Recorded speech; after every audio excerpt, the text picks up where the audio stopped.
Viernes aquí esperando el gobierno aquí en la Z.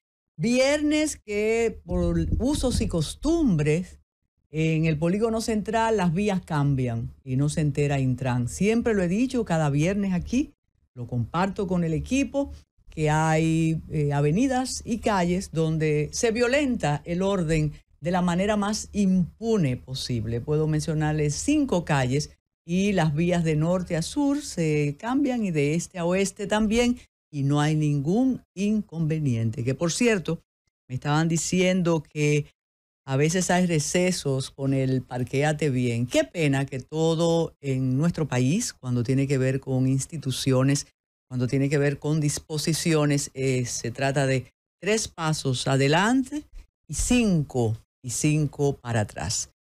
Sí, lo que quiero decir, por ejemplo, mire el caso, presidente González, los viernes deciden los usuarios transitarla de este a oeste y de oeste a este. La Gracita Álvarez también, eso estoy hablando en el centro de Naco, pero ocurre en el Evaristo Morales, ocurre en Piantini, ocurre en Los Prados, peligrosísimo porque no sé por qué razón por Los Prados se transita muy, muy rápido. Y cuando comentaba eso antes del inicio de Esperando el Gobierno, me decían, no, pero no es en el polígono central, es en todos los lugares. Pero tenemos ilusión que dentro de 5 años algo podría cambiar en relación con el tránsito. Quiero saludar de manera muy especial al embajador Rafael Tejeda Acevedo. Cuando uno recuerda la carrera diplomática de dominicanos como el embajador Rafael Tejeda Acevedo, uno se pregunta qué pasa con esas carreras de tantos años, con tanta experiencia, qué pasa con la historia de esos representantes diplomáticos. Y es una pena que las coyunturas políticas incidan en la carrera diplomática de tantos dominicanos y dominicanas. Casualmente ayer teníamos a un prestigioso servidor diplomático, historiador, investigador aquí, y hablábamos con el embajador Reyes Sánchez de esos asuntos, y hoy por casualidad pude reencontrarme con el embajador Rafael Tejeda Acevedo y le hice prometer que nos visitaría por aquí en Esperando el Gobierno para hablar. Yo sé que ya él no quiere hablar mucho de su experiencia pasada porque está dedicado a los negocios, pero a negocios muy importantes y creativos. Él se desempeñó como embajador en Colombia, en Panamá, en Italia. Fue reconocido en Colombia por el gobierno, de modo que un saludo muy especial, muy diplomático a la carrera y al amigo Rafael Tejeda Acevedo. Nos sorprendió el presidente, gracias, con la visita a ver, a Dajabón, a ver cómo van los trabajos del canal en La Vigía. Pero independientemente de la importancia de ese canal, independientemente de la sorpresa, de todo tan bien estructurado, hecho, diseñado, incluso la vestimenta del presidente muy acorde con esa zona fronteriza, agreste, con ese color arena que tiene esa región, ese pantalón caqui, esa blusa, esa camisa blanca, igual el ministro de Industria y Comercio. Independientemente de eso, quisiera que alguien me explicara la interconexión no entre el canal, el agua y los tubos y la bomba para impulsar el líquido, sino es que a mí me da la impresión que son planos paralelos que nos están ofreciendo, y como las líneas paralelas que nunca tienen un punto para juntarse, yo no entiendo el vértice donde se juntan estas líneas. Me da trabajo, me explico. El presidente dijo que en la medida que se desarrolle el canal en el Vigía, él pensará si flexibiliza el cierre de la frontera. No puedo entender qué tiene que ver el vigía con el desvío del agua o el dique o el canal que se construye del otro lado y que a pesar de las medidas restrictivas ordenadas por el presidente de la República, allá no ha pasado nada. El canal lo siguen construyendo. Entonces no entiendo, realmente no entiendo. Qué bueno que el presidente fuera a ver los trabajos tan importantes en esa zona que permitirá a los agricultores irrigar todas sus siembras, permitirá facilitar y distribuir y disfrutar el agua. Pero ¿qué tiene que ver eso con lo otro?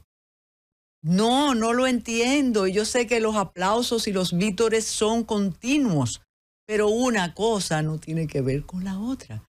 Usted me puede decir, bueno, es que el canal que están construyendo los anarquistas nos va a quitar agua. Entonces usted está validando que eso va a seguir así y que se va a continuar aquel trabajo. Entonces nosotros estamos cuidando la retaguardia.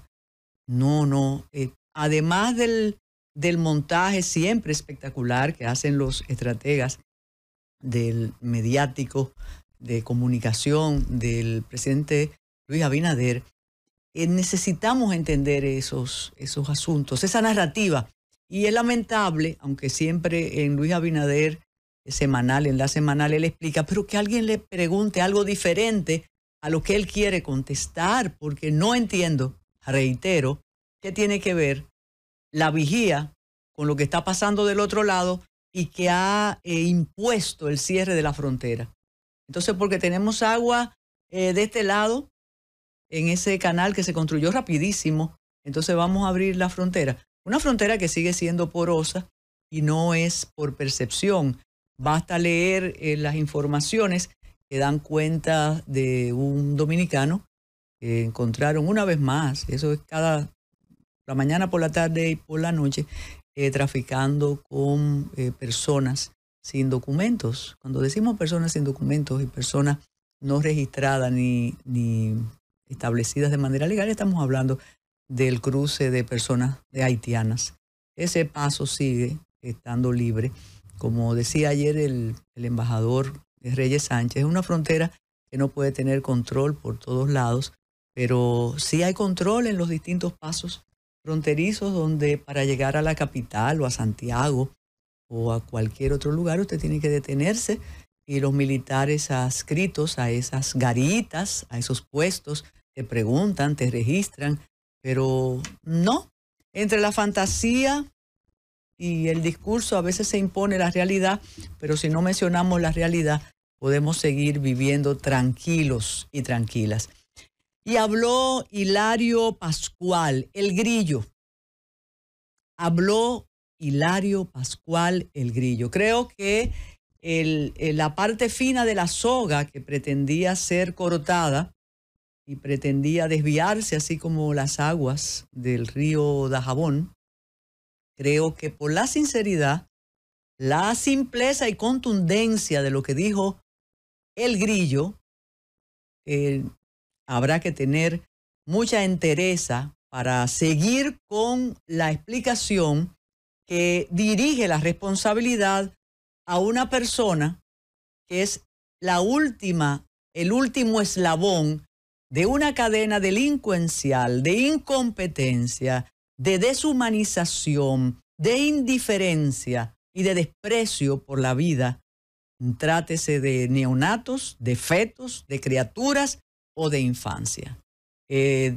Ayer, los dueños de la funeraria pretendieron lavarse las manos, no como Pilatos, no, con detergente. Ellos pretendieron usar lejía para sus manos. Estoy hablando de atrás hacia adelante. Pero quien se desinfectó las manos también fue todo el andamiaje médico, sanitario, que tiene que ver o que tuvo que ver con el caso de los niños, algunos neonatos y otros ya con 10 meses de nacidos. Hasta ahora todos estaban muy tranquilos porque había un prófugo y quien es prófugo usualmente deja una estela de culpabilidad, pero el prófugo apareció y el prófugo habló.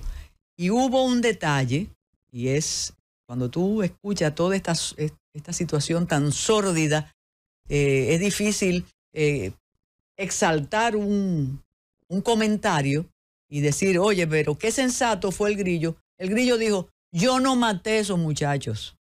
A mí me entregaron eso y no a mí. Los tiraron ahí.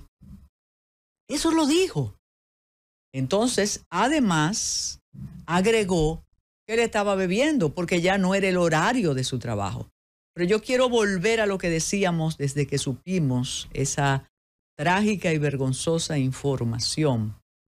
Si bien estaban cumpliendo un protocolo que ellos se inventaron porque ese no es el protocolo establecido en las leyes dominicanas, pero la directora del sitio, los médicos, algunos forenses desbarraron por ahí, han dicho, pero lo primero que tenemos que subrayar para esta trama realmente plagada de irresponsabilidad y de indolencia, es que ellos admiten que mandaron los cadáveres en una bolsa negra.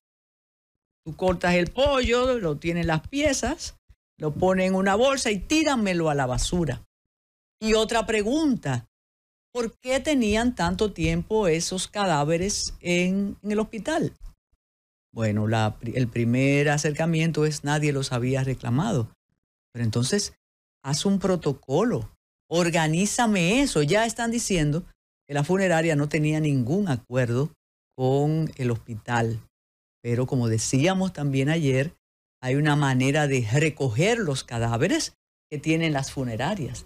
De modo que es una trama de irresponsabilidad, con culpabilidad, con ineficiencia, que debería tener alguna sanción. Recordemos el caso de San Lorenzo de los Minas, el hospital. También partió la soga por los más finos y como la bulla era muy grande, desvincularon al subadministrador y a la persona encargada del departamento de neonatos y aplacaron la jauría. Pero él habló y él dijo lo que había ocurrido. Pues quien ha hablado es el chivo expiatorio. Es el chivo expiatorio que se llama Hilario Pascual, el Grillo. Y reitera, no, ellos tiraron eso ahí. Eso. Y la funeraria ni una cajita le ofreció para la dignidad de esos cadáveres. Pero lo aceptó el contratante porque el hospital dijo que ellos tenían negocios con esa funeraria. Y el administrador del cementerio dijo desconocer todo lo anterior. De modo que esto es una candelita por la otra esquinita y se reparten las culpas y las responsabilidades, pero el Grillo, reitero, habló y dijo, yo no maté esos muchachos. Vamos a hacer una pausa, Francis, para continuar con Esperando el Gobierno en este viernes. Siempre especial es el viernes.